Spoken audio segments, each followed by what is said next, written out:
नमस्कार, मैं प्रिया। आज है 22 जून। खबरों की तरफ बढ़ने से पहले एक नजर सुर्खियों पर। बिहार में 6 जुलाई तक बढ़ा अनलॉक का दायरा। वैक्सीनेशन महाअभियान का मुख्यमंत्री नीतीश कुमार ने किया शुभारंभ। बिहार बंगाल की सीमा के पास बनेगा 4 एकड़ में ट्राइबल फूड पार्क। 12वीं की ऑफलाइन वैकल्पिक परीक्षा 15 अगस्त से 15 सितंबर के बीच। अब चले बढ़ते हैं बिहार की 25 बड़ी खबरों की ओर विस्तार से।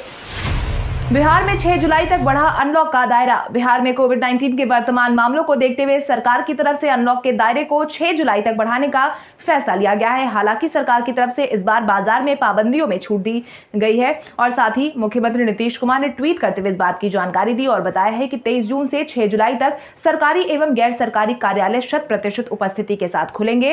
इसके साथ ही दुकान सुबह 6 बजे से शाम 7 बजे तक खोली जा सकेगी। रात्रि कर्फ्यू रात 9 बजे से सुबह 5 बजे तक लागू रहेगा। पार्क और उद्यान 6 बजे सुबह से 12 बजे तक खुल सकेंगे। सोमवार की शाम आपदा प्रबंधन समूह की बैठक में अफसरों ने अगले एक सप्ताह के आदेश की रूपरेखा तय की है। आपदा प्रबंधन समूह से पहले मुख्यालय स्तर के जिलों के डीएम से फीडबैक भी लिया जा रहा था। अफसरों का यह मानना है कि अब तक मिली छूट के बाद भी बाजार में काफी भीड़ है। ऐसे में छूट का दायरा धीरे धीरे ही बढ़ाना ठीक होगा।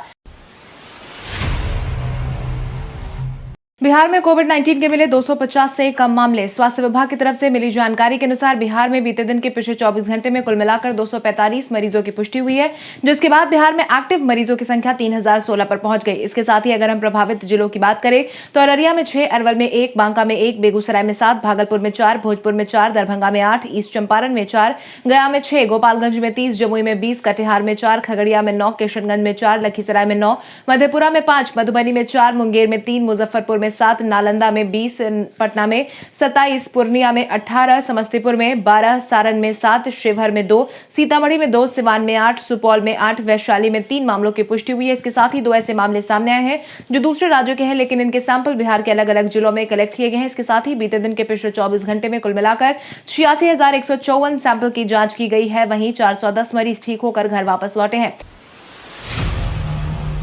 आईबीपीएस ग्रामीण बैंक में 1000 पदों की हुई बढ़ोतरी। बिहार में नौकरी की तलाश कर रहे युवाओं के लिए अहम सूचना। आईबीपीएस की तरफ से ग्रामीण बैंक में office assistant officer scale 1, general banking officer scale 2, IT officer scale 2, chartered accountant scale 2, law officer 2, treasury officer scale 2, marketing officer scale 2, agriculture officer scale 2, officer scale 3 पदों पर नियुक्ति निकाली गई है। इस बाबत बैंकिंग कार्मिक चयन संस्थान यानी कि आईबीपीएस ने हाल ही में ग्रामीण बैंकों में होने वाली भर्ती के लिए लगभग 1000 पद बढ़ा दिए हैं, जिसके बाद अब कुल मिलाकर 11,687 नहीं बल्कि 12,958 पदों पर भर्ती की जाएगी। इस बाबत आईबीपीएस ने क्षेत्रीय ग्रामीण बैंकों में कार्यकारी सहायक और अधिकारी स्केल 1, 2 और 3 की भर्ती के लिए अधिसूचना जारी कर दी है। इच्छुक और योग्य उम्मीदवार 28 जून तक इन पदों के लिए आधिकारिक वेबसाइट ibps.in पर जाकर आवेदन कर सकते हैं। वैक्सीनेशन महाअभियान का मुख्यमंत्री नीतीश कुमार ने किया शुभारंभ। राज्य में टीकाकरण अभियान को तेज रफ्तार से चलाने के लिए सरकार ने प्रखंड स्तर तक के टास्क फोर्स का गठन किया है। इसी क्रम में वैक्सीनेशन अभियान को और रफ्तार देने के लिए बिहार में महाअभियान की शुरुआत हो चुकी है, जिसका मुख्यमंत्री नीतीश कुमार ने वीडियो कॉन्फ्रेंसिंग के माध्यम से शुरुआत की है, जिसके बाद अब बिहार में 6 महीने में 6 करोड़ कोविड-19 वैक्सीन देने का लक्ष्य सरकार की तरफ से तय किया गया, जिसका नाम कर दिखाएगा बिहार रखा गया है। आपको बता दें, बीते दिन महाअभियान की शुरुआत के लिए वीडियो कॉन्फ्रेंसिंग का आयोजन किया गया था, जिसमें आधिकारिक तौर पर बिहार के दोनों उप मुख्यमंत्री तारकिशोर प्रसाद, रेणु देवी, स्वास्थ्य मंत्री मंगल पांडे समेत अन्य मंत्री मौजूद थे। आज बिहारी पहचान में हम बात करेंगे अविनाश तिवारी की। अविनाश तिवारी का जन्म 15 अगस्त 1985 को बिहार के गोपालगंज जिले में हुआ था। अविनाश तिवारी एक भारतीय अभिनेता हैं जो हिंदी फिल्मों में काम करते हैं। वो साजिद अली और इम्तियाज अली द्वारा रोमांटिक फिल्म लैला मजनू में प्रमुख भूमिका के साथ 2018 में प्रमुखता में उभरे थे। सत्य की भूमिका में बुलबुल नेटफ्लिक्स मूवी 2020 में उनके हालिया प्रदर्शन के लिए उन्हें आलोचकों की तरफ से प्रशंसा मिली थी। अभिनय को आगे बढ़ाने के लिए उन्हें बैरी जॉन के अभिनय स्टूडियो में प्रवेश लिया गया था और बाद में न्यूयॉर्क फिल्म अकेडमी में चले गए थे। संविदा पर कार्यरत स्वास्थ्य कर्मियों के मामले में हल्फनामा दायर करने के लिए 3 हफ्ते का मिला समय। पटना हाईकोर्ट ने कोविड-19 के माहौल से संबंधित मामलों पर बीते दिन जन सुनवाई अधूरी छोड़ दी। मुख्य न्यायाधीश संजय करोल और न्यायमूर्ति एस कुमार की खंडपीठ ने शिवानी कौशिक और अन्य की याचिकाओं पर सुनवाई की। इस दौरान सरकार को 3 सप्ताह में संविदा पर काम करने वाले स्वास्थ्य कर्मियों के संबंध में हल्फनामा दायर करने का निर्देश दिया गया। जानकारों की माने तो हाईकोर्ट की तरफ से दिए गए निर्देश के अनुसार राज्य सरकार द्वारा संविदा पर काम करने वाले स्वास्थ्य कर्मियों के बारे में पूरी जानकारी की मांग की गई। हालांकि इस दौरान पूरे राज्य में कोविड कचरा नष्ट करने के मामले में बिहार राज्य प्रदूषण नियंत्रण बोर्ड की तरफ से हल्फनामा दायर नहीं किया गया। इस वजह से यह मामला टल गया है, जिसके बाद आज एक बार फिर से इस मामले को लेकर सुनवाई होने की उम्मीद जताई गई है। बिहार बंगाल की सीमा के पास बनेगा 4 एकड़ में ट्राइबल फूड पार्क। बिहार सरकार अनुसूचित जनजाति के उत्थान और क्षेत्र विकास के उद्देश्य से लगातार कई कदम उठाती रही है। इसी क्रम में किशनगंज जिला में बसे अनुसूचित जनजाति के उत्थान को लेकर भी पेठिया के हल्दा में ट्राइबल फूड पार्क का निर्माण किया जाएगा। इसको लेकर 4 एकड़ जमीन के लिए प्रमंडलीय आयुक्त से आदेश मिलने के बाद जमाबंदी की प्रक्रिया शुरू कर दी गई है। सरकार की योजना धरातल पर आने से जिले के अनुसूचित जनजातियों का कायाकल्प होगा, उनके जीवन स्तर में सुधार आएगा। आपकी जानकारी के लिए आपको बता दें, निर्माणाधीन फूड पार्क में उत्पादित होने वाली चाय पत्ती, अनानास, केला, आम, मकई, धान, पाट, लहसुन जैसी सामग्री और उसे तैयार व्यंजन और अन्य वस्तुओं की पैकिंग की जाएगी। आपकी जानकारी के लिए आपको यह भी बता दें कि पेठिया प्रखंड के 22 पंचायत में लगभग आधा दर्जन पंचायतों में इस जनजाति वर्ग के लोगों की अच्छी खासी आबादी है। इसके निर्माण में इस वर्ग के लोगों को काफी लाभ मिलेगा। मुख्यमंत्री नीतीश कुमार के दिल्ली दौरे को लेकर ललन सिंह ने दिया बयान। मुख्यमंत्री नीतीश कुमार पटना से दिल्ली जाने वाले हैं। हालांकि मुख्यमंत्री नीतीश कुमार किस कारण से दिल्ली के लिए रवाना हो रहे हैं, इस बात का कोई आधिकारिक खुलासा तो नहीं हुआ है, लेकिन इसी बीच जदयू के वरिष्ठ नेता ललन सिंह ने अपना बयान जारी किया है, जिसके तहत मीडिया से बातचीत के दौरान उन्होंने कहा कि जो अटकलें लगाई जा रही हैं वो सब गलत है। अटकलेबाजी पर राजनीति नहीं होती। मुख्यमंत्री नीतीश कुमार निजी यात्रा पर दिल्ली जा रहे हैं। वो अपनी आंख का इलाज करवाने को लेकर दिल्ली जा रहे हैं। मुख्यमंत्री के दिल्ली दौरे का मंत्रिमंडल विस्तार से कोई लेना देना नहीं है। वहीं केंद्रीय मंत्रिमंडल में जदयू के शामिल होने के सवाल पर जदयू सांसद ने कहा कि केंद्रीय मंत्रिमंडल विस्तार करना है या नहीं करना, ये पीएम का विशेषाधिकार है, इसमें किसी का भी हस्तक्षेप नहीं हो सकता। बिहार में अब पुलिस वालों को खिलाई जाएगी कबड्डी। बिहार पुलिस में शामिल पुलिसकर्मियों को स्वस्थ बनाने की कवायद शुरू होने वाली है। बिहार पुलिस में अक्सर ऐसा देखा गया है कि किसी की तोंद काफी ज्यादा बाहर आ गई है तो कोई बीपी और शुगर से पीड़ित है, जिसका सबसे ज्यादा मामला मगध रेंज में देखने को मिलता है। जो यही कारण है कि मगध रेंज में पुलिसकर्मियों को खेलकूद से जोड़ने का निर्णय लिया गया है। इस बाबत आईजी अमित लोढ़ा ने पुलिसकर्मियों को फिट रखने के लिए सराहनीय पहल की है। उसको लेकर उन्होंने बिहार के डीजी को लेटर भी लिखा है और पुलिसकर्मियों को खेलकूद से जोड़ने की अनुमति मांगी है। इसके साथ ही जानकारी के अनुसार इसमें एसएसपी से लेकर सिपाही तक हिस्सा लेंगे। सूत्रों की माने तो कबड्डी के अलावा इसमें वॉलीबॉल और फुटबॉल को भी जोड़ा गया है। इतना ही नहीं, अनुमंडल स्तर पर टीम बनाई जाएगी। अनुमंडल स्तर पर कई दौरे की भिड़ंत के बाद जिला स्तरीय टीम का गठन किया जाएगा। इसके बाद जिला स्तर पर टीमों में भिड़ंत होगी।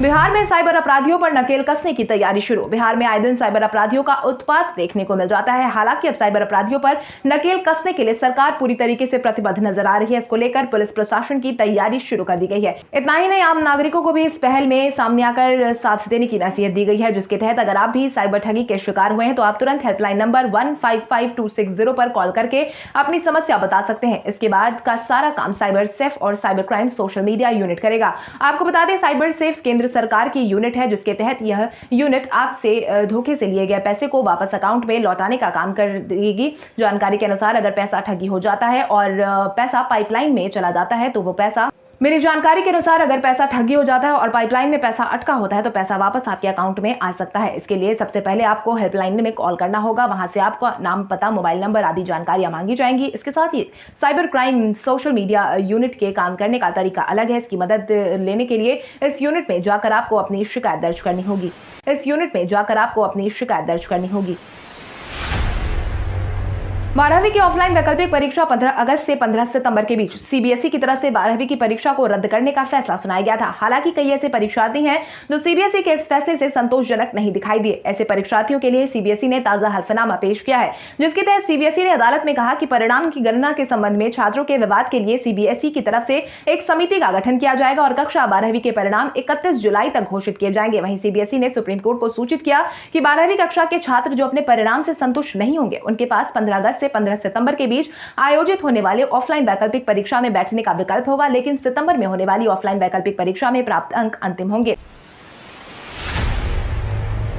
तेजस्वी के साथ राजद विधायक की फोटो ने मचाया बवाल। बिहार में साइबर अपराधियों का उत्पात लगातार जारी है। साइबर अपराधियों के निशाने पर बड़े चेहरे हमेशा से देखने को मिले हैं। इसी क्रम में इस बार वैशाली जिले के महुआ विधानसभा के राजद विधायक डॉक्टर मुकेश रोशन को साइबर अपराधियों ने अपना निशाना बनाया, जिसके तहत उनकी फेसबुक आईडी का क्लोन बनाकर लोगों से पैसे मांगने का काम किया जा रहा है। मिली जानकारी के अनुसार राजद विधायक की फेसबुक आईडी से अचानक मदद की मांग शुरू हो गई। लोगों से पैसे मांगे जाने लगे। अचानक लोगों के मैसेंजर पर महुआ विधायक के आईडी द्वारा पैसे की मांग से लोग अचंभित हुए। एक ही नहीं बल्कि कई लोगों के पास ऐसे मैसेज आने शुरू हो गए जिसमें उनसे भारी भरकम रकम मांगे गए। इसके साथ ही कई लोगों ने राशि भी भेज दी, लेकिन कुछ समय बाद जब लोगों को शक हुआ तो इसकी जानकारी विधायक को दी गई, जिसके बाद इस पूरे मामले का खुलासा हुआ है और इसकी शिकायत हाजीपुर सदर थाना के अधिकारी के पास दर्ज करा दी गई।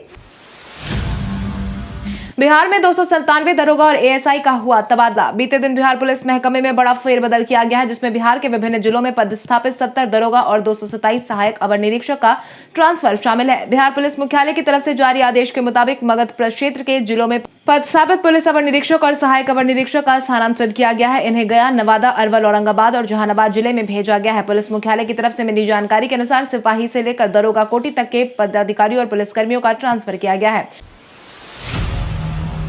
बिहार में एक बार फिर से डॉक्टरों की छुट्टी हुई रद्द। स्वास्थ्य विभाग की तरफ से दिए गए आदेश के अनुसार डॉक्टरों, स्वास्थ्य कर्मियों की छुट्टियां एक बार फिर से 30 जून तक रद्द कर दी गई हैं, जिसके तहत कोरोना को देखते हुए डॉक्टर, संविदा सहित मेडिकल अफसर से लेकर निदेशक प्रमुख एवं सभी मेडिकल कॉलेज और अस्पताल के प्राचार्य, अधीक्षक, सभी स्वास्थ्य कर्मी, जीएनएम, एएनएम, शल्य कक्ष सहायक, लैब टेक्नीशियन और चतुर्थ वर्गीय कर्मचारियों की छुट्टियां रद्द कर दी गई हैं। हालांकि विशेष परिस्थिति में सिर्फ अध्ययन और मातृत्व अवकाश का लाभ भी मिल सकेगा। विभाग ने अपने आदेश में कहा है कि जो डॉक्टर, स्वास्थ्य कर्मी अवकाश पर है वे तत्काल प्रभाव से अपने पद पर योगदान करें। आपकी जानकारी के लिए आपको बता दें, जब से कोविड-19 की शुरुआत हुई है तब से ही डॉक्टरों की छुट्टी को रद्द कर दिया गया है।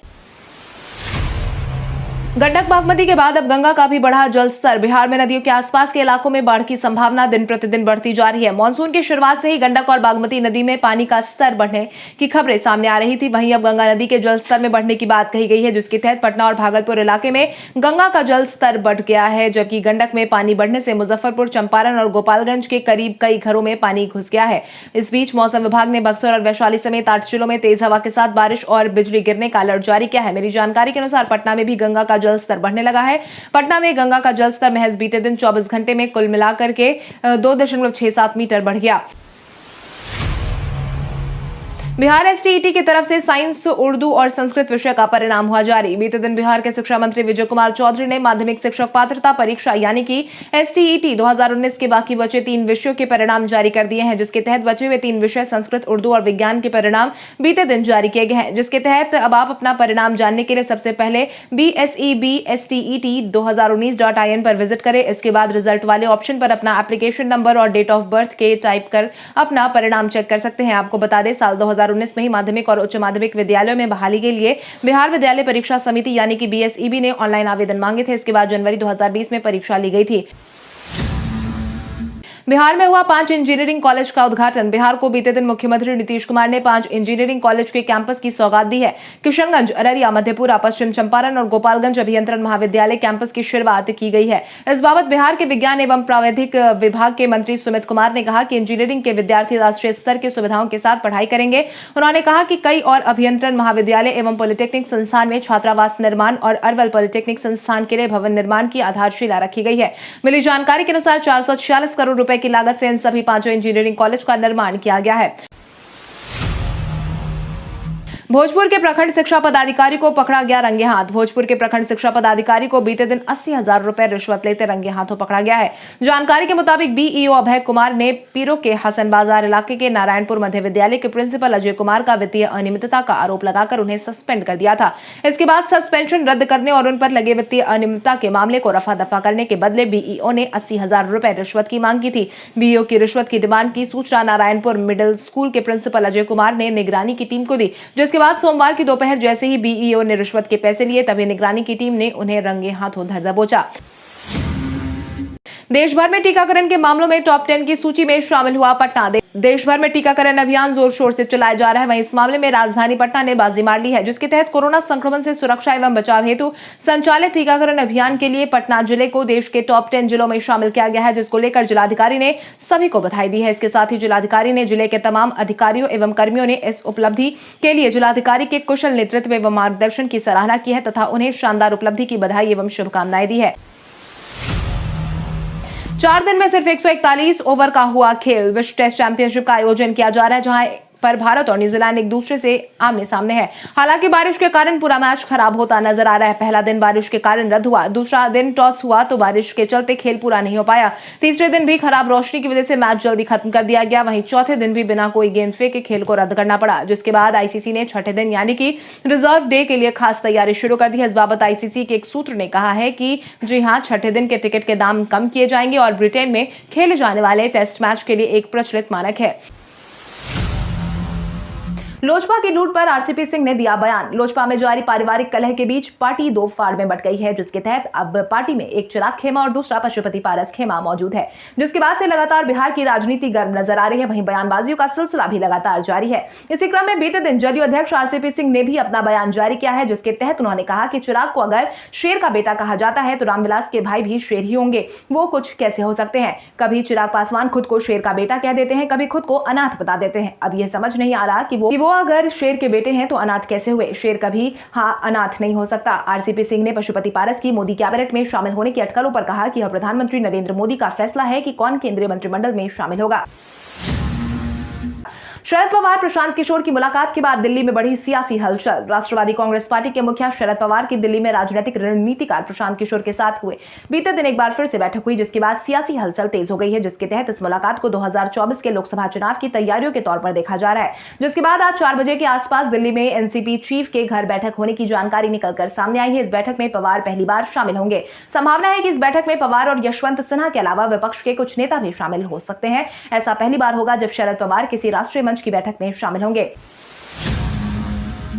इन 5 तरीकों से आप अपने स्मार्टफोन को बना सकते हैं फास्ट। अक्सर ऐसा देखा जाता है कि स्मार्टफोन समय के साथ धीमी गति से काम करने लगता है। हालांकि आज हम आपको ऐसे 5 तरीकों के बारे में बताने वाले हैं जिसके तहत आप अपने स्मार्टफोन को तेज बना सकते हैं। सबसे पहले आप समय समय पर अपने कैश को जरूर क्लियर करते रहें, जिसके साथ ही अब जब आप कोई नया फोन लेते हैं तो शुरुआत से लेकर आखिर तक कुछ महीने के अंतराल पर कंपनी आपके स्मार्टफोन पर अपडेट भेजती रहती है। आप समय समय पर अपने फोन को चेक करें कि क्या आपके फोन के लिए कोई अपडेट उपलब्ध है। अगर हाँ, तो फोन को अपडेट जरूर करें। इसके साथ ही फोन में अनयूज्ड ऐप्स को अनइंस्टॉल करके हटाएं। इसके साथ ही आप अपने फोन के स्पेक्स के हिसाब से ही अपने वॉलपेपर का इस्तेमाल करें। इसके साथ ही फोन का इंटरनल स्टोरेज कई मायनों में आपके फोन को फास्ट बनाने में मदद करता है, इसलिए कोशिश करें कि आप अपने स्टोरेज को हमेशा फ्री रख सके ताकि आपका स्मार्टफोन स्लो ना हो।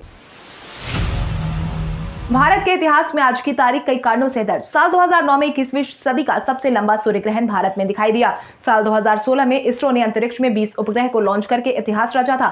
साल 1555 में मुगल सम्राट हुमायूं ने अपने पुत्र अकबर को अपना वारिस घोषित किया। साल 1939 में नेता सुभाष चंद्र बोस ने फॉरवर्ड ब्लॉक की स्थापना की। साल 1900 में भारतीय स्वतंत्रता सेनानी गणेश घोष का जन्म आज ही के दिन हुआ था। साल 1932 में आज ही के दिन भारतीय सिनेमा के प्रसिद्ध अभिनेता और खलनायक अमरीश पुरी का जन्म हुआ था।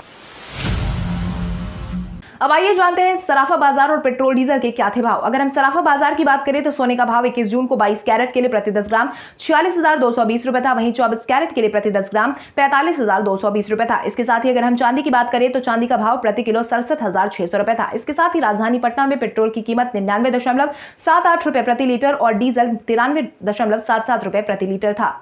कल हमारे द्वारा पूछे गए सवाल का जवाब आप में से बहुत सारे यूजर ने हमें कमेंट करके दिया था, उसके लिए आपका बहुत बहुत धन्यवाद। आप में से जिन यूजर का कमेंट हमें अच्छा लगा है उनके नाम है गौतम कुमार, अजय कुमार, संजय मंडल, रामनाथ भगत, ऋतिक कुमार, कुमार जौहर, हुसैन, विराट कुमार नवादा, आनंद कुमार, गौरव कुमार, प्रेम रंजन, दीपक कुमार, विपिन कुमार, नीतीश जी कुमार, शंकर कुमार, प्रेरणा, चंचल, अंजलि कुमारी। इसके अलावा हमारी टीम को और भी लोगों के जवाब अच्छे लगे हैं, मगर समय के अभाव के कारण हम उनका नाम नहीं ले पाए। लेकिन आप हमारे सवालों का जवाब देते रहे, हम कल आपका नाम लेने की पूरी कोशिश करेंगे। तो चलिए बढ़ते हैं आज के सवाल की। और आज का सवाल कुछ इस प्रकार है, आपके अनुसार कोविड-19 के वर्तमान मामलों को देखते हुए अनलॉक की प्रक्रिया को 6 जुलाई तक बढ़ाने का फैसला सही है या नहीं? अपने जवाब में कमेंट करके जरूर बताएं। इसके साथ ही आज के लिए बस इतना ही। बिहार की बड़ी खबरों से अपडेटेड रहने के लिए हमारे YouTube चैनल को सब्सक्राइब करें और बेल आइकन दबाना ना भूलें। धन्यवाद।